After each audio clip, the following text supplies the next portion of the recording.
हमारे वृंदावन में आदित्य टीला पर श्री सनातन गोस्वामी जी महाराज विराजते थे।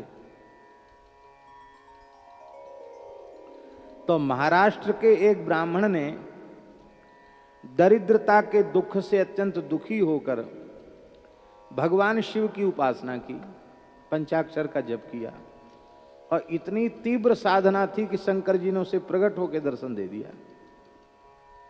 बोला, ब्राह्मण देवता क्या चाहिए, बड़ी तुम्हारी कठोर उपासना इस युग में।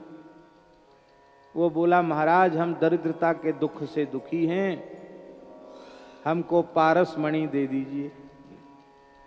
पारस मणि लोहा छुआएंगे सब सोना हो जाएगा, फिर धन की कमी नहीं रहेगी। तो शंकर जी को ब्राह्मण पर दया आ गई। पारस तो दे दिया उन्होंने, पर दया आ गई। उनके मन में आया कि बताओ, अरे धन लेने के बाद भी तो मरना पड़ेगा, अमर होके तो कोई आया नहीं है। धनवंता सोई जानिए जाके राम नाम धन होए, कबीरा सब जग निर्धना धनवंता नहीं कोए, धनवंता सोई जानिए जाके राम नाम धन होए। तो भगवान नाम रूपी धन की महिमा इसको बेचारे को पता नहीं है।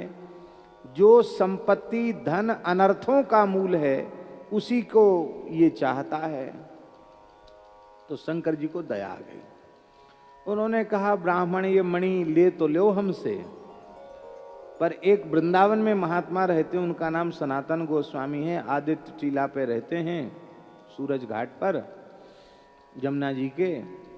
उनके पास इससे करोड़ों गुना कीमती मणि उनके पास है। इससे तो जिम प्रति लाभ लोभ अधिकाई ब्राह्मण के मन में आया कि ये पारस मणि इतनी मूल्यवान जिसको हम समझते थे, इससे करोड़ों गुना कीमती मणि बाबा जी के पास है। बोले, वो काहे को हमको देने लगे। शंकर जी हंसे, बोले, वो इतने सरल हैं कि तुम मांगोगे तो वो दे देंगे। अच्छा, और सोचा तब हम सीधे वृंदावन, घर नहीं जाएंगे लौट के, सीधे वृंदावन जाते हैं। उनसे कहेंगे कि बाबा जी ये तो ले लो, पारस मणि शंकर जी ने दिए और आपके पास इससे करोड़ों गुना कीमती मणि है, वो हमको दे दो। भोला भाला ब्राह्मण वहां गया, श्री सनातन गोस्वामी जी को प्रणाम किया, प्रार्थना किया। तो समझ गए कि शंकर जी ने यहां क्यों भेजा इसको, रुख समझ गए ना। तो उन्होंने कहा कि शंकर जी तो झूठ नहीं बोलते, एकदम ठीक है, मणि तो है हमारे पास और हम दे भी देंगे तुमको, ये बात नहीं है, इतनी दूर से तुम चल के आओ, हम दे देंगे। एक शर्त है, इस मणि को तुमने छुआ है तुम अशुद्ध हो गए हो। पहले तो इस मणि को जमुना जी में विसर्जित कर दो, फेंक दो, और फिर जमुना स्नान करके आओ, कहाँ शुद्ध हो गए हो, इस मणि को लेके आए हो, पारस मणि को, तब हम देंगे अपनी मणि। उसने सोचा इनको चाहिए नहीं और इससे करोड़ों गुनी कीमती मिलेगी तो हम क्या करेंगे इसको रख। उसने जमुना जी में डाल दिया, स्नान करके आया। बोले, महाराज आप दीजिए। तब आपने कहा, श्री राधा, क्या कहा, सनातन गोस्वामी जी ने कहा श्री राधा। कहते यही महामणि है जिसको शंकर जी ने बताया, क्योंकि श्री कृष्ण सदा इस महामणि को अपने कंठ में, अपने हृदय में धारण करते हैं। और राधा सुधा निधि जी में लिखा है, प्रेमाश्रु पूर्ण हरि, प्रेमाश्रु पूर्ण होकर के राधा नाम का जप करते हैं ठाकुर जी। अब तो ब्राह्मण रोने लग गया। बोले, अरे महाराज ये तो क्या है, तो आप कहते बस राधा राधा जपो, यही महामणि है। अरे आपने हमारी वो मणि भी नष्ट करा दी और यहाँ हमको ठग लिया, उसको विश्वास नहीं था। तो बोले, कोई बात नहीं, अब दुखी होने से क्या है, तुम जमुना जी में खोज लो, वहीं तो डाली है। और बोले, महाराज अथाह जल है, बड़े बड़े जहाज चलते हैं, थाह नहीं है पानी की, आज जैसी जमुना जी थोड़ी है, उस समय जमुना जी में जहाज चलते थे। अथाह जल है, कहाँ गई होगी, अब तो मुश्किल है, प्राण भले ही चले जाएं, मणि तो मिलेगी नहीं। रोने लगा। तब आपने कहा कि जिस मणि की तुम इतनी महिमा गा रहे हो, ये वृंदावन तो कोटि कोटि चिंता मणियों से आच्छादित है। कहीं की भी एक मुट्ठी रज उठा करके, धूल उठा करके ले आओ। ब्राह्मण को विश्वास नहीं था, लेकिन फिर भी उसने एक मुट्ठी धूल उठाई और श्री सनातन गोस्वामी जी को दिखाया। कहा इसका प्रत्येक कण तुम्हारे पारसमणि से बढ़ करके है। लोहे को छुआया तो वो स्वर्ण हो गया। तब उसकी समझ में आ गया कि ये ऐसे दिव्य महापुरुष हैं कि जिनको धूल मिट्टी छू दें, रज छू दें तो पारसमणि बन जाए, ऐसे महात्मा हैं। चरणों में गिर गया। तब आपने उसको उपदेश दिया और कहा कि सर्वोत्तम संपत्ति तो श्री हरिनाम की संपत्ति है।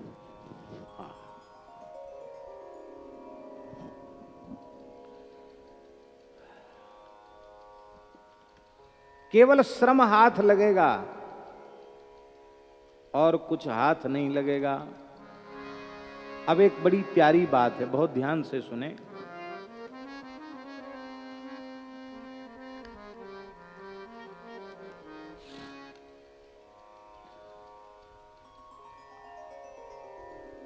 श्रीमद् भागवत में सुखदेव जी महाराज ने पंचम स्कंध में जब राजर्षि परीक्षित को 28 प्रकार के नरकों का वर्णन करके सुनाया तो परीक्षित जैसे भक्त भी भयभीत हो गए। प्रभु, पाप से बचना बहुत कठिन है। जाने अनजाने अनेक पाप मनुष्य से बन जाते हैं और उनकी इतनी भयंकर सजा नरक में जाकर भोगनी पड़ती। महाराज, नरक न जाना पड़े ऐसा कोई उपाय बताओ, कोई ऐसा साधन बताओ कि सारे पापों का प्रायश्चित हो जाए। बहुत ध्यान से सुनना जो हम कहना चाहते हैं। तो सुखदेव जी बड़े प्रसन्न भये और उन्होंने पापों के 3 प्रायश्चित बताए। पहला प्रायश्चित बताया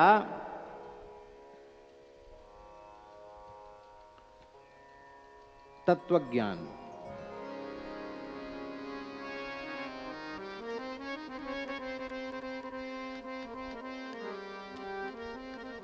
क्योंकि जब तक देहात्म भाव बना हुआ है, कर्तापना बना हुआ है, तब तक वह भोक्तापने से मुक्त नहीं होगा। और ये भाव जब समाप्त हो जाएगा तो भोक्ता नहीं रहेगा। और ये तब होगा जब आत्म स्वरूप में स्थिति हो जाएगी। इसलिए तत्वज्ञानम विमर्शनम,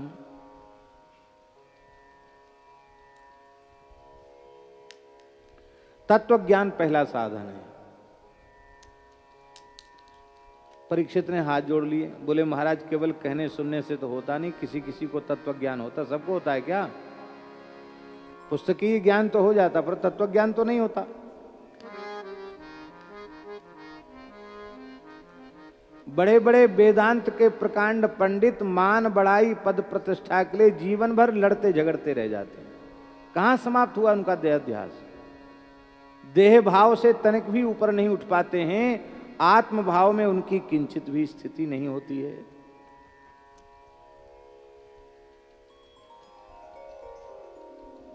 इसलिए पहला साधन है तो सही, पर वो पहला साधन उसके सब अधिकारी नहीं है। साधन बहुत अच्छा है पर सब अधिकारी ना हो तो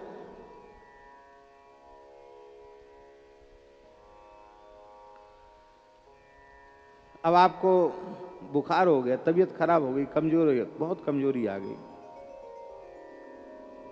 आप वैद्य के पास गए। वैद्य ने कहा कि गाय के दूध की मलाई में स्वर्ण भस्म 2 समय चाट लिया करो और थोड़ा थोड़ा बादाम का हलवा खाओ, दूध पियो, ठीक हो जाओगे। अब आप अमीर हैं, आपके पास उतनी व्यवस्था है, तब तो आप स्वर्ण भस्म चाट पाएंगे। और आप स्वयं मधुकरी से गुजारा करते हैं, निर्वाह करते हैं, तो आप कहाँ से मलाई लाएंगे, कहाँ से गाय लाएंगे, कहाँ से स्वर्ण भस्म चाटेंगे? तो दवाई तो अच्छी है पर सब लायक तो नहीं है उसके। तो ये तत्वज्ञान जो है आपने बताया, इसके अधिकारी तो आप जैसे महापुरुष हो सकते हैं, हमारे जैसे विषयी जीव तो नहीं हो सकते। दूसरा बताओ साधन। तो पाप नाश का दूसरा साधन बताया, तपसा ब्रह्मचर्येण शमेन च दमेन च त्यागेन सत्य शौचाभ्याम यमेन नियमेन च देहवाह बुद्धिजम धीरा धर्मज्ञा श्रद्धयान्विता हरन्त्यघम महदपि वेणुगुल्ममिवानलः। तपस्या ब्रह्मचर्य शम दम, तपसा ब्रह्मचर्येण श्रमेन च दमेन च त्यागेन त्याग, सत्य शौच, यम और नियम, इनका अनुष्ठान करके देह के, वाणी के, बुद्धि के सारे पापों को साधक इस प्रकार से जलाकर भस्म कर देता है जैसे वेणु गुल्मम इव अनलह इव, जैसे बांसों की रगड़ से लगी हुई आग बांसों के जंगल को जलाकर भस्म कर देती, ऐसे सारे पाप भस्म हो जाएंगे। ये तो किया जा सकता कि नहीं? अरे कहने में जितना सरल है करने में बहुत कठिन है। तपस्या करना बड़ा कठिन है, ब्रह्मचर्य का पालन कठिन है, शम दम अंतःकरण का निग्रह शम है, बहिरिंद्रियों का निग्रह दम है, वो भी कठिन है, त्याग भी कठिन है, सत्य का पालन भी कठिन है, बाहर भीतर की पवित्रता भी कठिन है, यम नियम भी कठिन है। फिर भी इन कठिन साधनों को कोई प्रमाद रहित होकर तत्परता पूर्वक कर ले तो भी वह निरापद नहीं है। क्यों? इसलिए नहीं है कि बांसों की रगड़ से बांस जल तो जाते हैं पर उनकी जड़ धरती में रही आती है, और जब वर्षा होती है पानी गिरता है तो जड़ तो नीचे है ही है, तो फिर भी बांस हरे भरे हो जाते, फिर जंगल बड़ा हो जाता है। ऐसे ही एक बार पाप नष्ट तो हो जाएगा, पर पाप जिस मलिन वासना के कारण बनते हैं वो वासना नष्ट नहीं होगी तो पुनः पाप बनने की संभावना बनी रहेगी। जैसे अजामिल सब कुछ संपत्ति से युक्त था, तपसा ब्रह्मचर्य श्रम सब चीज उसमें थी, पर थोड़ा सा दृश्य देखा जो नहीं देखना चाहिए था, जो नहीं सुनना चाहिए था, पतन हो गया। बोले इसमें भी गड़बड़ है, पहले में तो सब अधिकारी नहीं, दूसरे साधन में कठिनाई बहुत है, अब कठिनाई पूर्वक मान लो कर भी ले तो भी यदि भक्ति नहीं है तो वासना तो खत्म होगी नहीं, वासना समाप्त नहीं होगी तो पतन का भय बना रहेगा। ऐसा साधन बताओ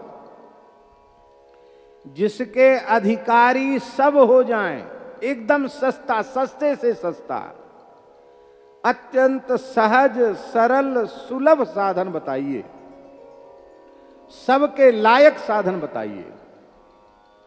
तब श्री सुखदेव जी ने कहा केचित् केवलया भक्त्या वासुदेव परायणा अघम धुन्वन्ति कार्त्स्नेन निहारमिव भास्कर। केचित, केचित जानते हैं कहां बोलते हैं? अनेकों में किसी एक का निर्धारण करना होता तब कहते केचित। कुछ एक ऐसे भाग्यशाली होते हैं जो केवलया भक्त्या, केवलया भक्त्या ज्ञान मिश्रया भक्त्या न, कर्म मिश्रया भक्त्या न, केवलया विशुद्धया भक्त्या, विशुद्धा रसरूपा प्रेम लक्षणा रागानुगा भक्ति के द्वारा कार्त्स्नेन अघम धुन्वन्ति, पूरी तरह पाप और पाप की जड़ के सहित सारे पापों को नष्ट कर देते हैं। निहारमिव भास्करः, जैसे सूर्य अंधकार को, निहार को, कोहरे को नष्ट कर देते हैं। ये जो उदाहरण है ये बिल्कुल ऐसा है महाराज जी।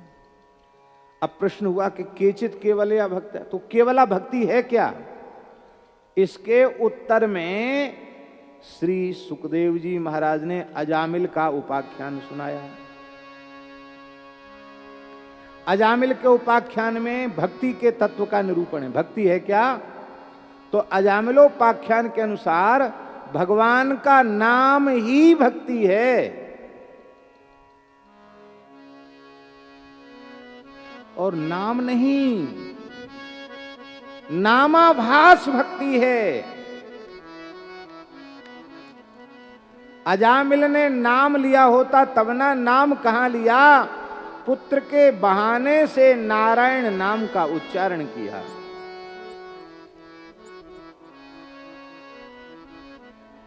पुत्र के बहाने से नारायण नाम का उच्चारण करने वाला अजामिल पार हो गया।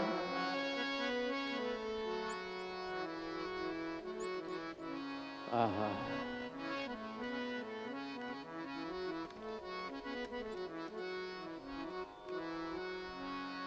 अजामिलोऽप्यगाद्धाम किं पुनः श्रद्धया गृणन्।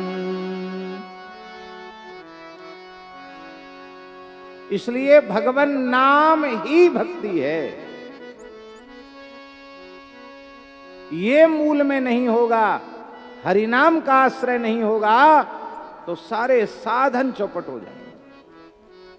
है श्रम फलनी परोसो, करो साधन, फल लगेंगे, श्रम के फल लगेंगे, प्रेम के फल नहीं लगेंगे, ज्ञान भक्ति वैराग्य के फल नहीं लगेंगे, श्रम हाथ लगेगा। भगवान का नाम सर्वोपरि है।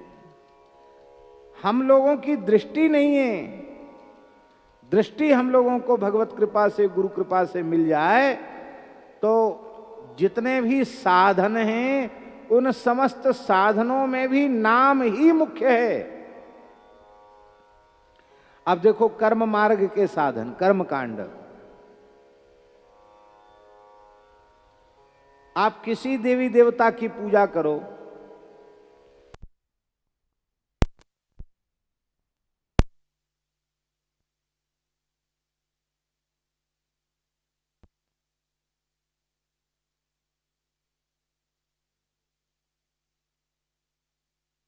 कोई भी साधन करें कर्म कांड का, तो सबसे पहले क्या बोलेंगे? ओम केशवाय नमः, ओम नारायणाय नमः, ओम माधवाय नमः, ओम ऋषिकेशाय नमः, ओम गोविंदाय नमः।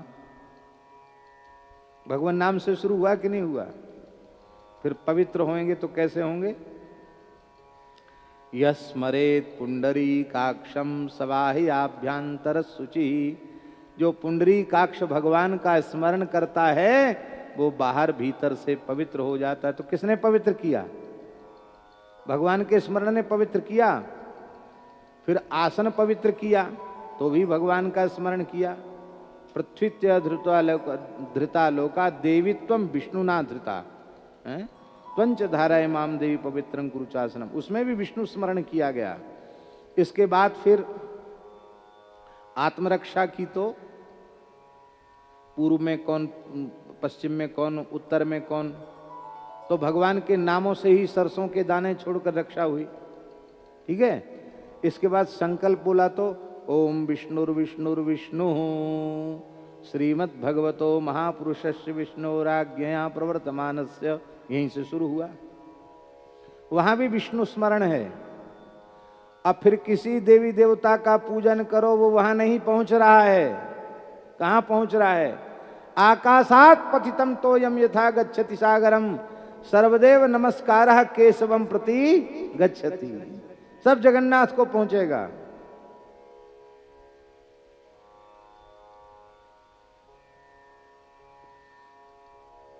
अब सब कर दिया, पूजा पाठ सब हो गई, ठीक है, हो गया, बढ़िया हो गया, षोडशोपचारण पूजा हो गई। अब अंत में क्या कहोगे? यस्य स्मृत्या च नामोक्त्या तपो यज्ञ क्रियादिषु न्यूनम संपूर्णताम याति सद्यो वंदे तमच्युतम। जिनके स्मरण से, बोले स्मरण से काम नहीं चलेगा, नामोक्त्या, नामोच्चारण से। तप यज्ञ आदि समस्त क्रियाओं के जितने भी न्यूनातिरिक्त दोष हैं वे उनका परिहार हो जाएगा, वे समाप्त हो जाएंगे। ऐसे भगवान को हम प्रणाम करते हैं, क्योंकि मंत्रतस् तंत्रतस् छिद्रम देश कालारह वस्तुतः सर्वम करोतु निश्छिद्रम नाम संकीर्तनम तब। मंत्र का दोष, तंत्र माने विधि का दोष, वस्तु का दोष, पदार्थ का दोष, देश का दोष, काल का दोष, समस्त प्रकार के दोषों का सर्वथा नाश भगवान नाम संकीर्तन कर देता है। नाम संकीर्तनम तब, नाम संकीर्तन संपूर्ण दोषों का विनाशक है। तो महिमा किसकी हुई? नाम की हुई कि नहीं हुई? पर हम कर्मकांड की महिमा समझते रह जाते, नाम की महिमा पर ध्यान ही नहीं देते। क्यों नहीं देते? हमको दृष्टि प्राप्त नहीं है। और करने के बाद यदि भगवान को अर्पित नहीं किया गया तो वो कर्म बेकार हो गया। हरि ही समर्पे बीनु सत्कर्मा, हरि ही समर्पे बिनु सत्कर्मा। भगवान को अर्पित करने से ही कर्म की महिमा है। सब कुछ करने के बाद कायेन वाचा मन सेन्द्रियैर्वा बुद्ध्यात्मना वानुसृत स्वभावात् करोति यद्यत् सकलं परस्मै नारायणायेति समर्पयेत् तत् नारायणायेति समर्पयेत् तत्।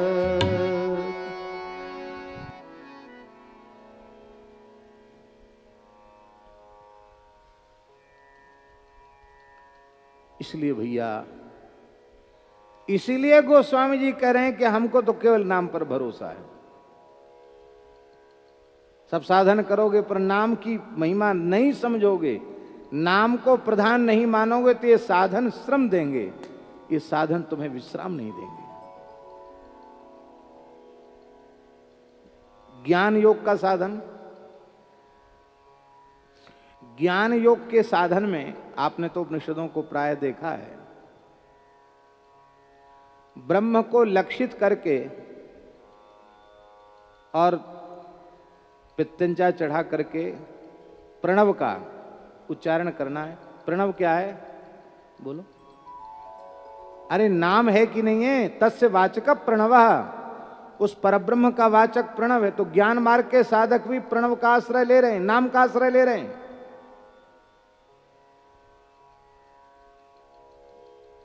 और उस अभेद ज्ञान की अवस्था में पहुंचने के बाद भी सच्चाई को स्वीकार करना पड़ता है। स्वयं आदि शंकराचार्य भगवान कह रहे हैं, सत्यपि भेदापगमे, यद्यपि भेद का अपगम हो गया है, भेद मिट गया है, लेकिन तावकीनो हम नमाम कीनस्त्वम,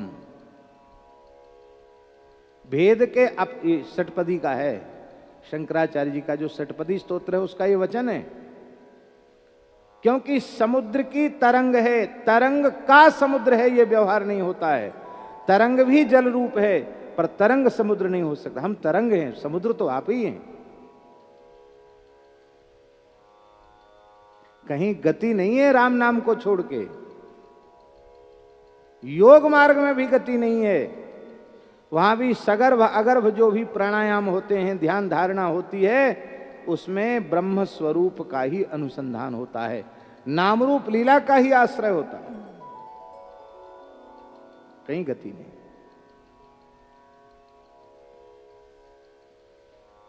इसलिए तप तीरथ उपवास दान मख जो जेहि जो रुचे करो सो। जिसकी रुचि हो तपस्या करने में, करो तपस्या, करो तीर्थ यात्रा, करो उपवास, करो दान, यज्ञ करो, आपकी जहां रुचि है वो करिए। पर पाए ही पे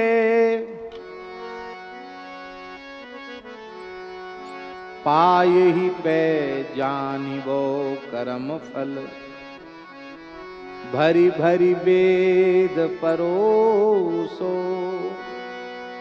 वेदों ने इतनी फलश्रुति बताई है, ये करोगे तो ये मिल जाएगा, ये करोगे तो ये मिल जाएगा, ये करोगे तो ये लोक में पहुंच जाओगे, वहां अप्सराएं मिलेंगी, ऐसा मिलेगा, तैसा मिलेगा, अमृत पीने को मिलेगा।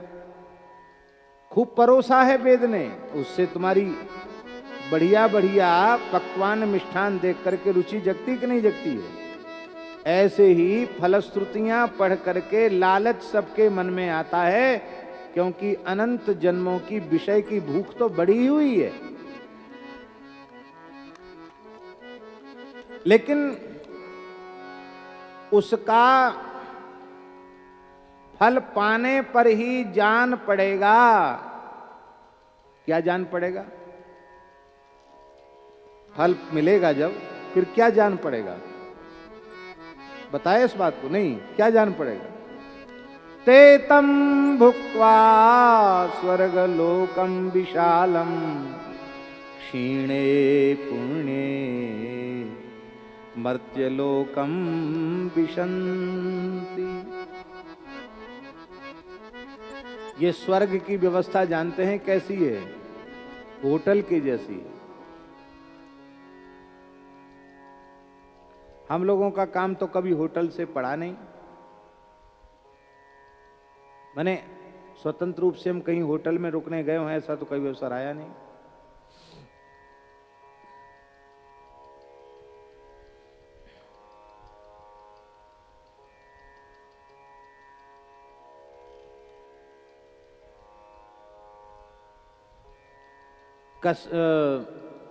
जम्मू कश्मीर गए थे तो वहाँ डल झील है। डल झील में लकड़ी के बने हुए झील में तैरते हुए होटल हैं। तो उन होटलों में लोग रुकते हैं एक रात, और उसकी बड़ी फीस होती है। एक पूरे फैमिली के लिए, एक परिवार के लिए वो छोटे होटल होते हैं, वो मिल जाते हैं। वहाँ सब चीज़ आपको जो चाहेंगे खाने पीने की सब चीज़ उपस्थित रहेगी। तो हम तो अमरनाथ जी दर्शन करने गए थे। अमरनाथ जी दर्शन करके आए थे श्रीनगर में। बोले चलो वहाँ डल झील देख के आए। हम लोग गए। एक सज्जन हैं, 22 से हैं, तो वो बोले महाराज जी चलो हमको दिखाला में। हमारे साथ मदन मोहन दास जी थे, तो दिखाला में। तो हमने कहा कि हम रुकना तो हम लोगों को है ही नहीं, तो क्यों वहाँ चलेंगे? ले देखो तो सही उसमें भीतर क्या होता है, देखना चाहिए सब चीज़।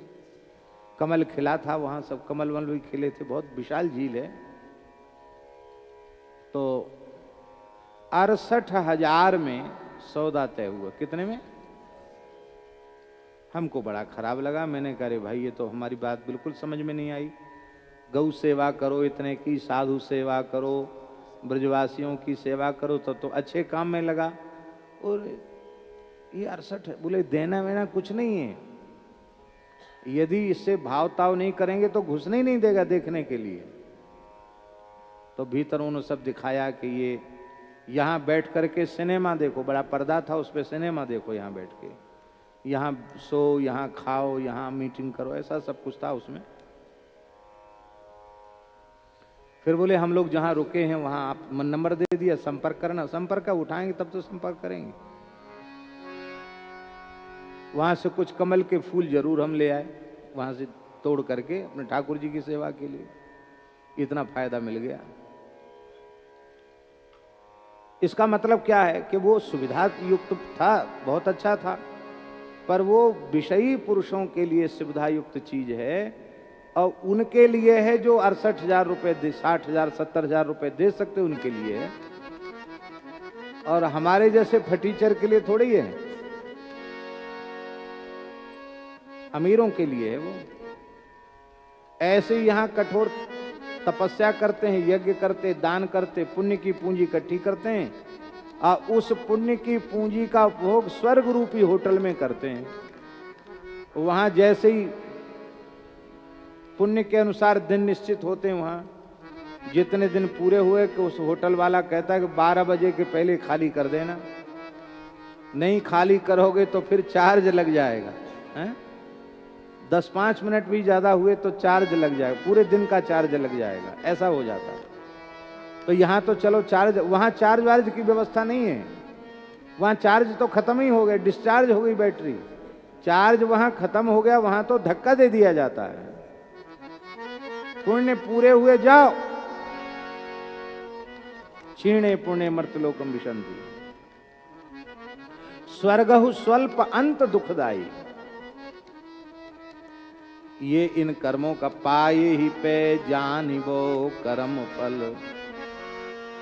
आपको जब मिलेगा तब पता पड़ेगा कि भरी भरी बेद परोसो, जो परोसा था हमको भूख जगाई थी वो ये है, कुछ नहीं लगा हाथ। एक रामदास जी नाम के संत हुए, उनके दोहे बड़े प्रसिद्ध हैं साधुओं में। जीवन मुक्त महापुरुष थे। हमने सुना है कि वे इतने बड़े योगी थे कि 350 वर्ष तक तो वे शरीर से विराजमान रहे, और बाद में उन्होंने देखा कि अब समय बहुत बदल गया, तो उन्होंने जीवित समाधि ले ली कानपुर के क्षेत्र में गंगा जी के किनारे। आज भी उनकी समाधि, श्री रामदास नागा जी की समाधि, महाराज सिद्ध समाधि, जीवित समाधि ली उन्होंने। तो उनके दोहे बहुत अच्छे अच्छे हैं, वैराग्य के, भक्ति के, नाम के, बहुत अच्छे दोहे हैं। वैष्णव संत थे। तो उनका एक दोहा है,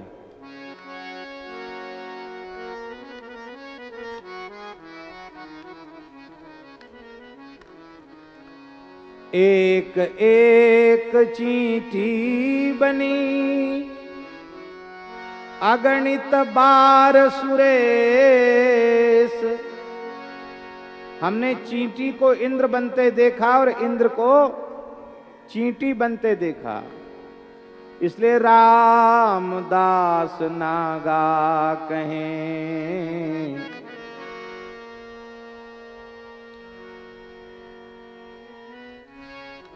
निस दिन भज विश्वेश, रामदास नागा कहें। निस दिन भज विश्वेश, विश्वेश विश्वंभर सर्वेश्वर भगवान का भजन करो, अहरनिश भजन करो।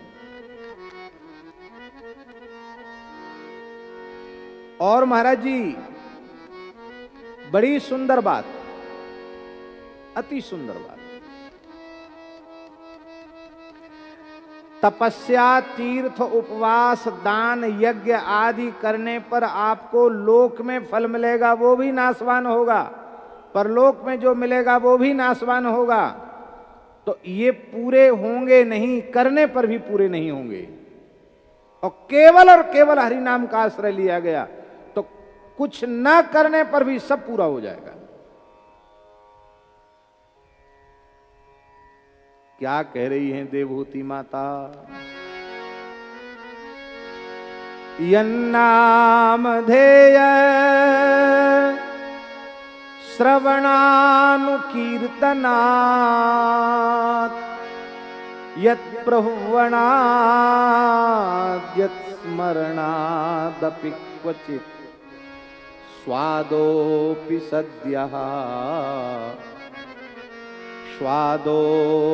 सद्यः सवनाय कल्पते कुतः पुनस्ते भगवन्नुदर्शना। यन्नामधेय श्रवण, जिनके नाम के श्रवण से, कीर्तन नहीं कर रहा, केवल कीर्तन हो रहा, सुन रहा है, कीर्तना, कीर्तन कर रहा है। क्वचित है महाराज जी, क्वचित माने रोज रोज नहीं, कभी कभार नाम ले लेता, कभी कभार सुन लेता, कभी कभार कीर्तन कर लेता है। ऐसा भूले भटके भक्ति का आचरण करने वाला, कुत्ते के मांस को पकाकर खाने वाली अत्यंत हीन स्वपच की जाति में उत्पन्न होने वाला व्यक्ति भी यदि कभी कभार नाम कीर्तन करता है, भजन कीर्तन करता है, तो सद्यः उस साधन के अव्यवहित उत्तर क्षण में सवनाय कल्पते। सवन जानते हैं?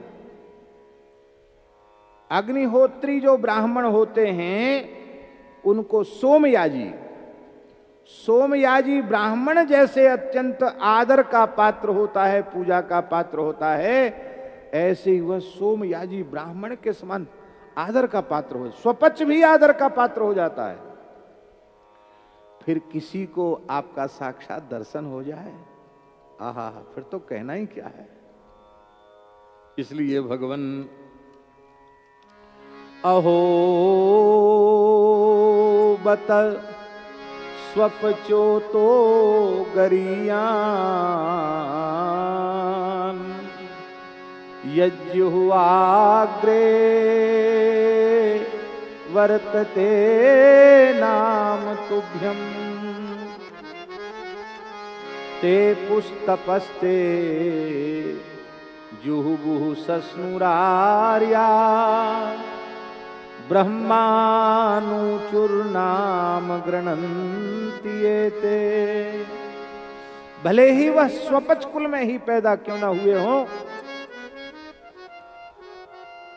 जिनकी जिह्वा के अग्रभाग पर आपके नाम का नृत्य होता रहता है। अहो बत स्वपचो तो गरियान यज्जुह्वाग्रे वर्तते नाम तुभ्यम ते पुस्तपस्ते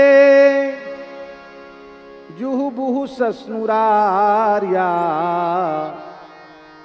ब्रह्मानुचुर नाम गृणन्ति एते।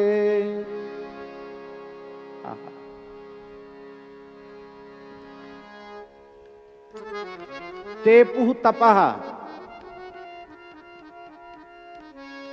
जिसने नाम संकीर्तन कर लिया कोई तपस्या बाकी नहीं, सारी तपस्या होगी उसकी।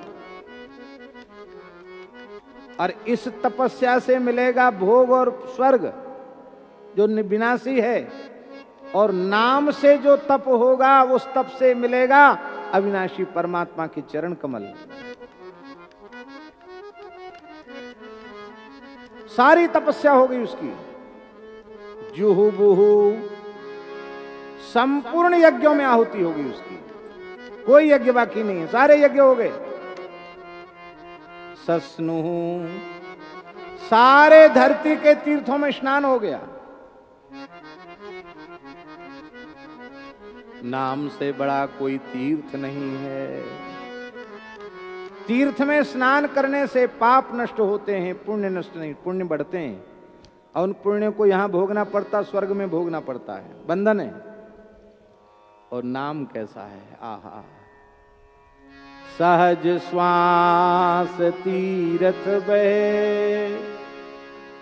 जिन भाग्यशाली भक्तों की जिह्वा पर सहज श्वास प्रश्वास, भीतर से श्वास के क्रम से नाम चलता है, राम नाम, कृष्ण नाम, हरि नाम, श्वास के क्रम से चलता है। सहज सहज श्वास तीरथ बहे, सहजो जो को न्याय। पाप पुण्य दो जरे हरिपद पहुँचे जाए। उसके पाप भी जल जाते हैं, पुण्य भी जल जाते हैं, और वो हरिपद पहुँचे जाए। इसलिए ते पुस्तपस्ते जुहुबुहु सस्नुरार्या ब्रह्मानुचुर नाम गृणन्ति एते। ब्रह्मान ऊंचू, उसने संपूर्ण वेदों का सस्वर पारायण कर लिया, जिसने नाम संकीर्तन कर लिया। ब्रह्मानुचुर नाम गृणन्ति एते। श्री जगन्नाथ जी के मंदिर में कथा होती है। पुरी में जगन्नाथ मंदिर के भीतर कथा होती है, हैं? कथा नहीं होती है, कीर्तन होता है, पदगान होता है उड़िया भाषा में। वो हैं? उड़िया भागवत पाठ जो जगन्नाथ जी का है ना, वो अति बड़ी जगन्नाथ जी का जो उसका पाठ होता, सस्वर पाठ होता, कथा भी होती, उसकी चर्चा भी होती। जैसे यहाँ आयोजन होता है, ऐसे आयोजन वहाँ नहीं होते कि मंच लगा है, वहाँ तो लोग 10-5 लोग बैठ गए, कीर्तन किया, बहुत अच्छा लगता है। वो सब जोत जला लेते हैं, ऐसे ऐसे उसको खंजड़ी बजाते हैं। भाषा तो समझ में आती नहीं, लेकिन बहुत अच्छा लगता है। जगन्नाथपुरी में जाते हैं तो उनका कीर्तन बहुत अच्छा लगता है। जो गांव के लोग आते हैं उनका कीर्तन बहुत अच्छा लगता है, बड़े भाव से करते कीर्तन। हमने अपने पूज्य गुरुदेव की वाणी से सुना कि किसी जमाने में जगन्नाथ जी में पुराण की कथा होती थी। जैसे यहां मंच वंच लग के कथा होती ना, ऐसी कथा होती थी मंदिर के परिसर में। भागवत जी, अन्य पुराण, इनकी चर्चा किसी जमाने में होती थी। आज की बात नहीं है, पुराने किसी समय की बात होगी, सैकड़ों साल पुरानी बात। तो कथा हो रही थी, भागवत जी की कथा हो रही थी, कोई विद्वान कह रहे थे, और उसी समय एक महान भगवान के प्रेमी कोई आ गए। उनके नेत्रों से अविरल अश्रुधार बह रही थी। वे प्रेम में विभोर थे, उनको होश हवास नहीं था, और वो उच्च स्वर से हरिनाम कीर्तन कर रहे थे।